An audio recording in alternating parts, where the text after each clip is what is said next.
बिस्मिल्लाहिर्रहमानिर्रहीम, अस्सलाम वालेकुम, welcome to superior services academy. My name is Barira Ahmed और आज हमारे साथ जो शख्सियत मौजूद हैं वो हैं असिस्टेंट कमिश्नर पीएमएस के थ्रू, पीएमएस 10 के थ्रू, सर तैमूर उस्मान। अस्सलाम वालेकुम सर। वालेकुम अस्सलाम। सर कैसे हैं आप? अल्हम्दुलिल्लाह। सर हम आपकी जर्नी से स्टार्ट करेंगे कि आपने कैसे सोचा पीएमएस की तरफ आने का, ये प्रिपरेशन इस तरफ आने का या आपने एक पीएमएस ऑफिसर बनने का, किस तरह से आपकी जर्नी स्टार्ट हुई?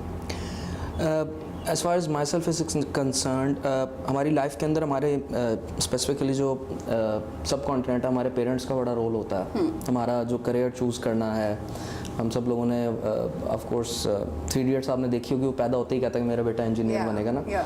तो उसमें ये सीन होता है कि हमारे लिए ना पाथ्स पहले से डिफाइन होते हैं, बच्चा कर पाता है या नहीं, that's another story.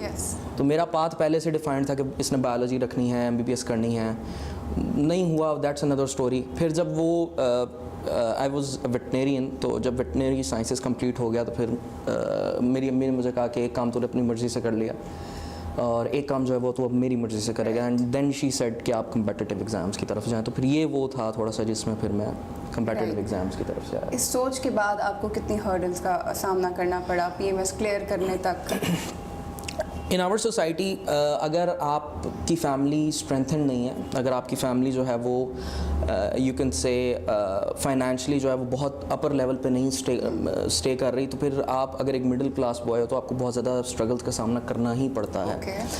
Because this is not an field जिसमें आपको फ़ौरन जाते ही, पाकिस्तान में खैर कोई भी फील्ड ऐसी नहीं जिसमें आपको फ़ौरन जाते ही जो है वो क्या कहते हैं जॉब मिल जाती है। यहाँ पे आपको depending upon how much you are doing and आपकी लक फैक्टर। अब बाज़ लोग 6 से 8 महीने में क्लियर करने में कामयाब हो जाते हैं, कुछ लोगों को साल लगता है, कुछ लोगों को 3-3, 4-4 साल लग जाते हैं। हमारे बैच फेलो हैं, उनको 18 साल लगे, ठीक है, वो मिनिस्ट्रियल कोटा पे अब आए हैं, ठीक है। सो द पॉइंट इज़ कि you never know when you are going to achieve it.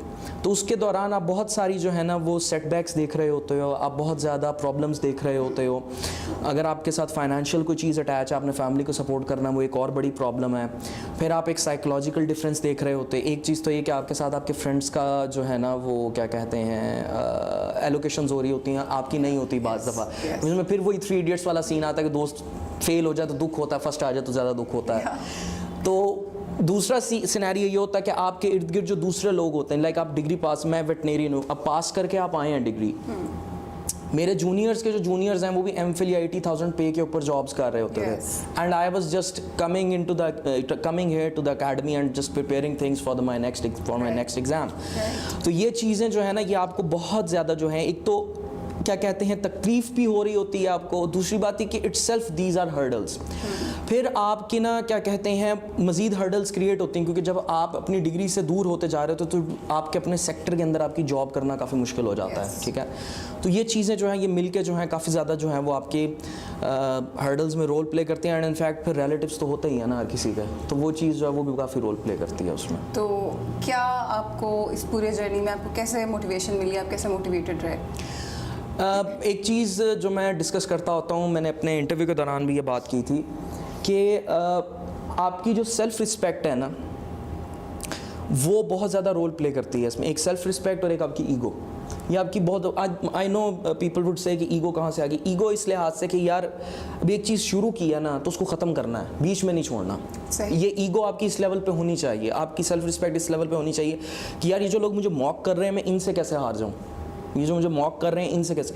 और तीसरी बात अबव ऑल जो फैक्टर होता है वो आपका लक और प्रेयर का फैक्टर होता है। मैं एक हदीस कोट करता होता हूँ अक्सर कि आप दुनिया जहान की नेकियां कर लें, और ये मफ़हूम है, अल्लाह माफ़ कर अगर गलती हो मुझसे कहीं, कि दुनिया जहान की नेकियां कर लें और वो नेकियां करके आप जन्नत के दरवाजे पे पहुँच जाएँ, लेकिन अल्लाह का इज़्ज़न नहीं है तो आप अंदर एंटर नहीं हो सकते। So I know many people इस अकेडमी के अंदर, मेरे कई फ्रेंड सर्कल के अंदर हैं who are much better than me, ठीक है, लेकिन उनकी एलोकेशंस नहीं हुई। And I know many people जिनके खुद वर्ड्स थे कि वो मुझे देख के परेशान हो गए थे और वो मुझसे बेटर पोस्ट पे हैं आज, ठीक है, ठीक है ना। So these things matter.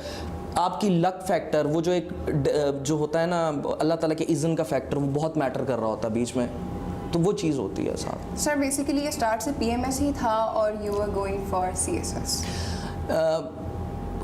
I would stay straightforward during the interview of course. हम में से 95% लोग जब तैयारी के लिए आते हैं कम्पिटिटिव एग्ज़ाम्स को, उन्हें पीएमएस के पी का भी नहीं पता होता, ठीक है ना। वो जब यहाँ आते हैं ना कम्पिटिटिव एग्ज़ाम्स देने, तब वो सीएसएस की ही तैयारी के लिए आते हैं। वो जब यहाँ आते हैं ना तो अचानक बीच में ना, क्योंकि हम लोग जब आप एक चीज़ होती है कि जब आप इस फील्ड के अंदर आते हैं तो आप जॉब्स की एडवर्टीजमेंट को बहुत ज़्यादा फॉलो करने लग जाते हैं। वो चाहे वन पेपर हो, वो चाहे FIA हो, वो चाहे IB हो, NAB हो, या किसी और लेवल पे लेक्चरशिप हो, आप इन सब को फॉलो कर रहे होते हैं वहाँ पे, क्योंकि ऑफ कोर्स डेस्परेशन तो होती है ना किसी न किसी लेवल पे। बहुत कम लोग होते हैं जो सिर्फ CSS को फोकस करके आते हैं। अब उसमें क्या होता है कि आपको ना अचानक से आप CSS की तैयारी कर रहे हो, 7-8 महीने के बाद पता लगता है कि एक PMS का जो है ना वो एडवर्टीजमेंट आ गई है, और वो है भी बिल्कुल CSS की तरह, और फिर आपका दिल भी नहीं होता।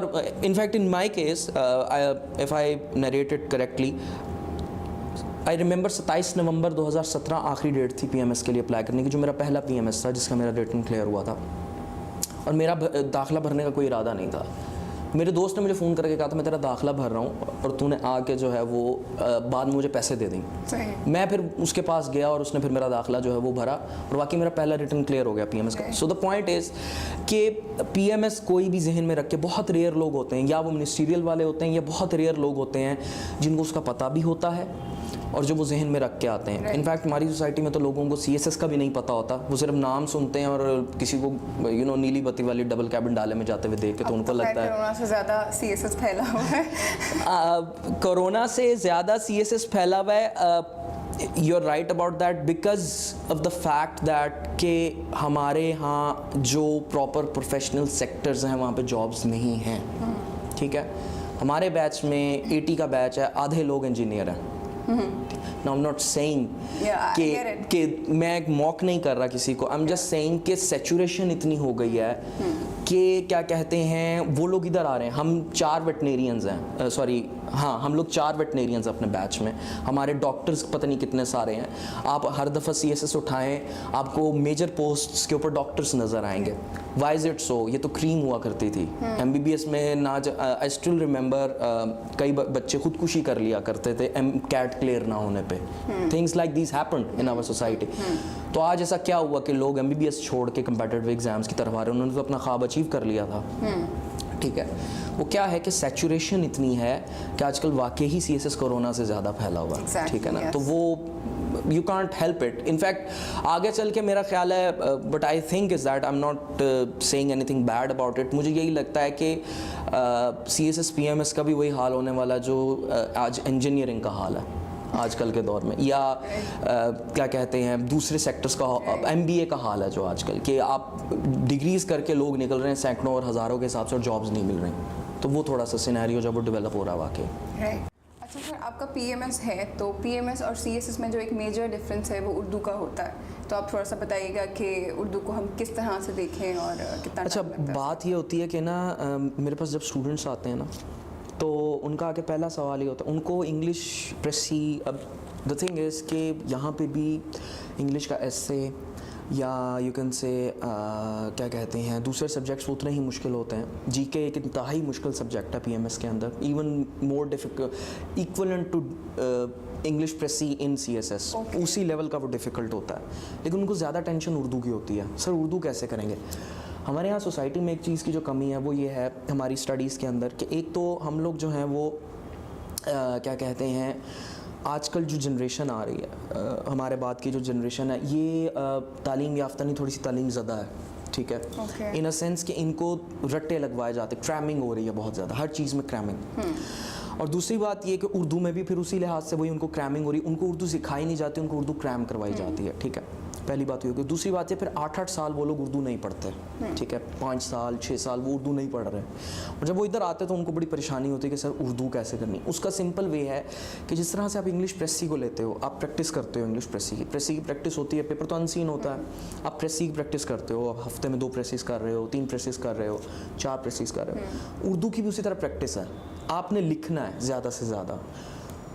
इट डजेंट मैटर आप क्या लिख रहे हो, आप सिर्फ उन क्वेश्चंस के ऊपर प्रैक्टिस कर रहे हो। लाइक आपने तलखीस करनी है, आप क्या करोगे, आप बेशक अपने किसी छोटे बहन भाई या कज़न की 12वीं की किताब उठा लो, सरमाया उर्दू, उसका एक पैराग्राफ उठाओ और उसकी तलखीस कर दो, सिंपल, आपको पता लग जाएगा आपकी कितनी उर्दू है, ठीक है। उसी में से शायरी के कोई वर्ड्स उठाएं, कोई शेर उठाएं, उसकी आप तशरीह कर दें, आपको पता लग जाएगा कि आपकी कितनी जो है वो प्रिपरेशन है। और फिर आप रफ्ता रफ्ता उर्दू में आपको थोड़ा सा ये बेनिफिट होता है बिकॉज हम लोग ऑल्दो हम लोग रोमन उर्दू बोलते हैं, हम लोग लिखते भी रोमन उर्दू हैं। प्रॉब्लम ये है कि हम समझना भी उसे ही चाहते हैं। अब मैं किसी को तलखीस लफ्ज़ बोलूँगा तो उन्हें जो है वो समझ नहीं आएगा, लेकिन मैं अगर उन्हें प्रेसी कहूँगा कि उर्दू की प्रेसी, तो उन्हें समझ आ जाएगा मैं क्या कह रहा हूँ, ठीक है। So you just have to overcome that. आपको छोटी छोटी चीज़ों के मीनिंग्स आने चाहिए, ठीक है, पहली बात ये। दूसरी बात, एक चीज़ होती है उसमें ये होता है कि ना आप सिंपली वर्ड्स के अंदर दूसरे वर्ड्स को तलाश करते हो, बेसिक वर्ड्स या कोड वर्ड्स कहते हैं उन्हें, ये रूट वर्ड्स कहते हैं, सॉरी।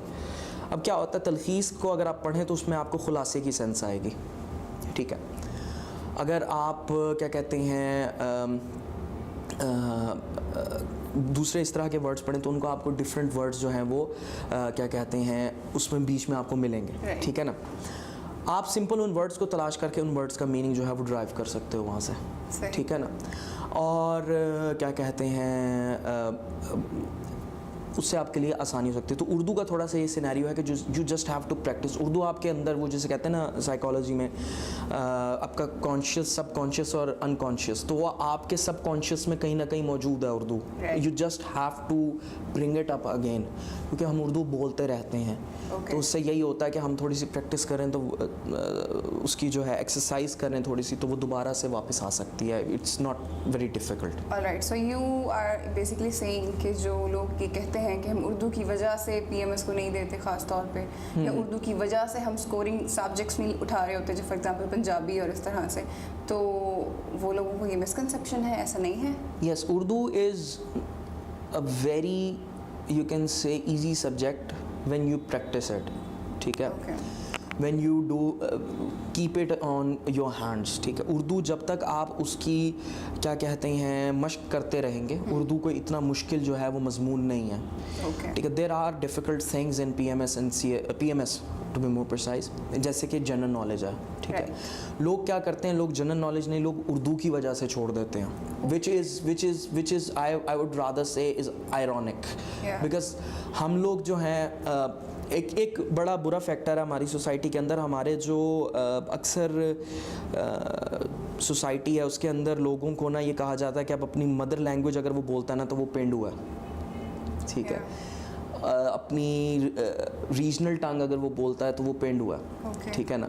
रीजनल लैंग्वेज अगर बोलता है तो वो पेंडू है, तो उसमें फिर ये चीज़ होती है कि थोड़ा सा वो फैक्टर भी आ रहा होता है बीच में। बट आई डोंट थिंक कि ऐसा कोई मसला है। उर्दू जो है बहुत आसानी के साथ की जा सकती है। आई स्टिल रिमेंबर, मेरा तो उर्दू के साथ खैर ताल्लुक़ रहा है, मैं उर्दू तकारीर में भी हिस्सा लेता रहा हूँ। मेरा क्या कहते हैं, मैं उर्दू कुतब भी पढ़ता हूँ उर्दू की।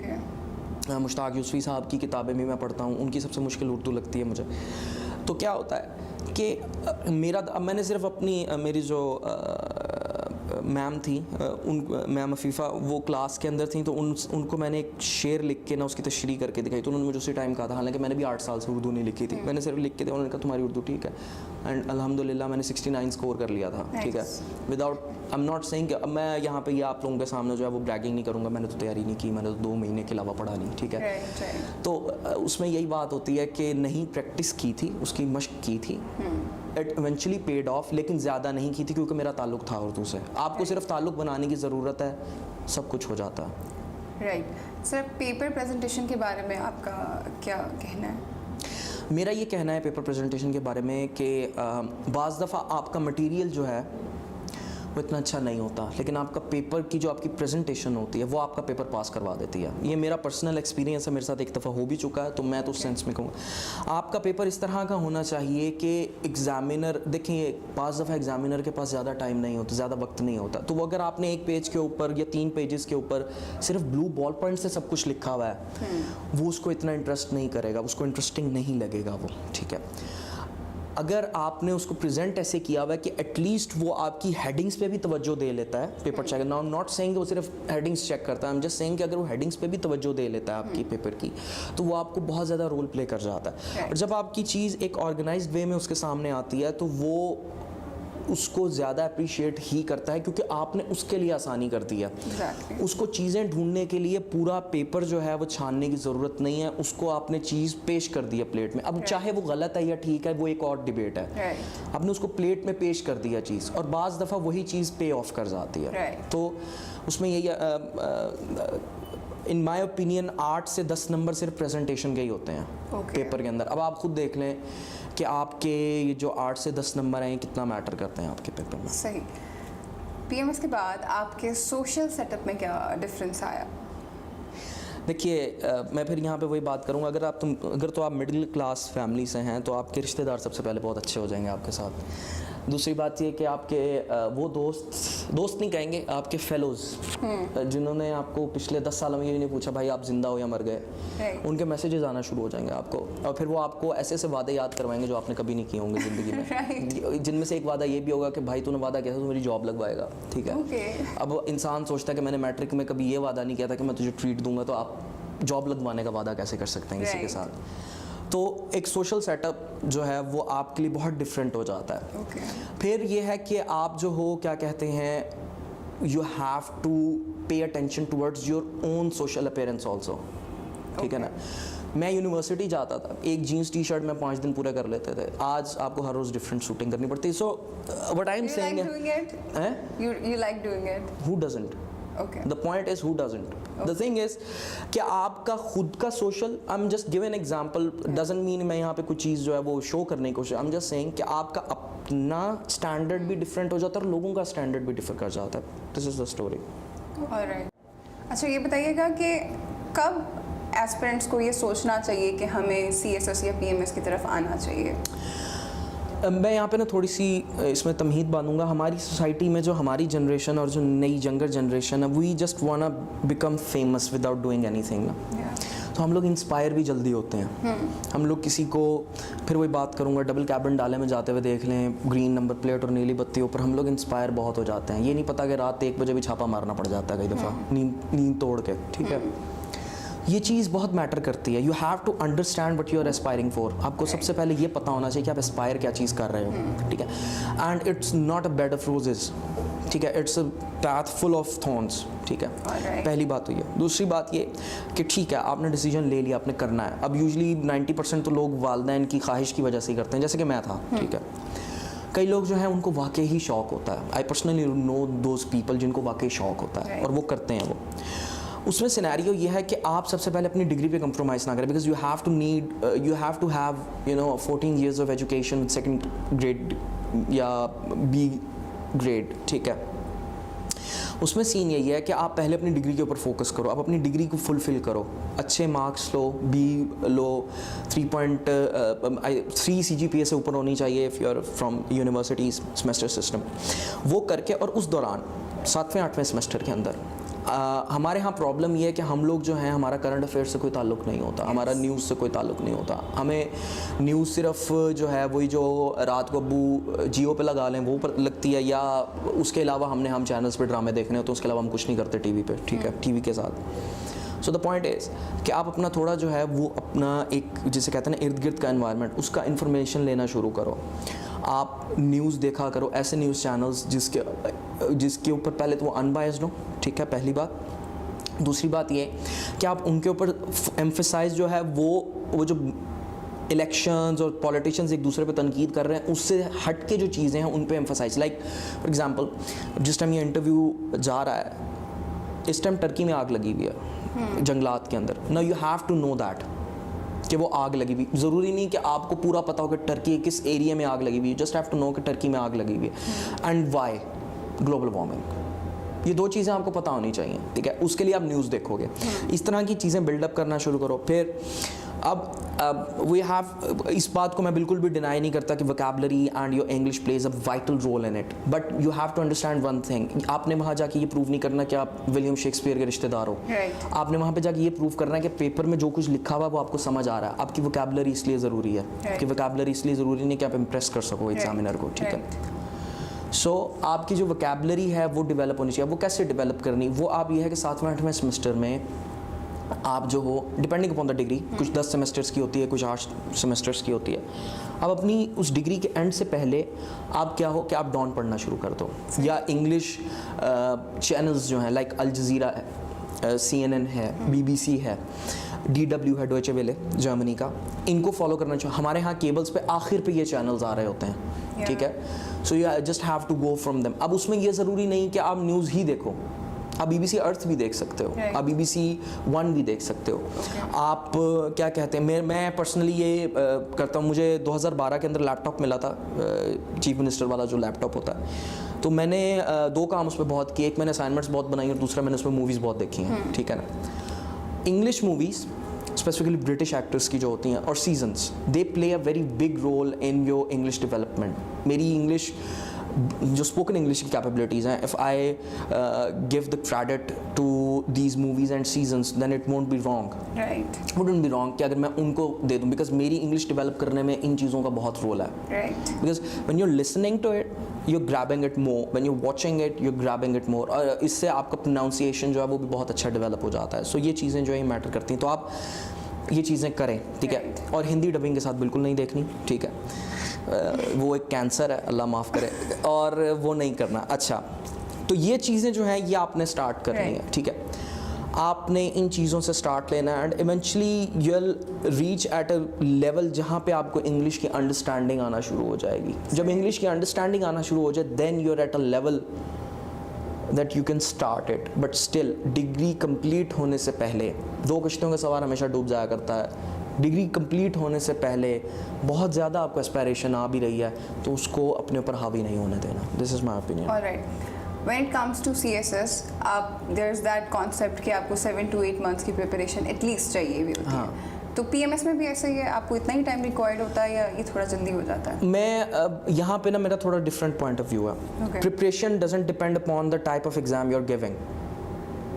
What does that mean? मैं एक्सप्लेन करता हूँ इसको. द थिंग इज़ कि ना हम लोग ये कर रहे होते हैं कि हमने इतने मंथ में करना. ठीक है, आप अपना गोल सेट करें. ठीक है. But there is a difference between each and every human being. Right. आपकी ग्रैबिंग पावर्स डिफर कर सकती हैं human to human. Very unique by purpose. आपने सुना होगा कि एक थंब प्रिंट जो है वो भी नहीं मिलता. So we are different. 3 तरह की कैटेगरीज होती हैं. मैं पहले तो जनरल एक्सप्लेन कर दूं फिर मैं आता हूँ उसकी तरफ. 3 तरह की कैटेगरीज होती हैं. कुछ लोग होते हैं जिनको मैं कहता हूँ शेरलॉक होम्स टाइप के होते हैं. फोटोग्राफिक मेमोरी होती है उनकी. ठीक है ना.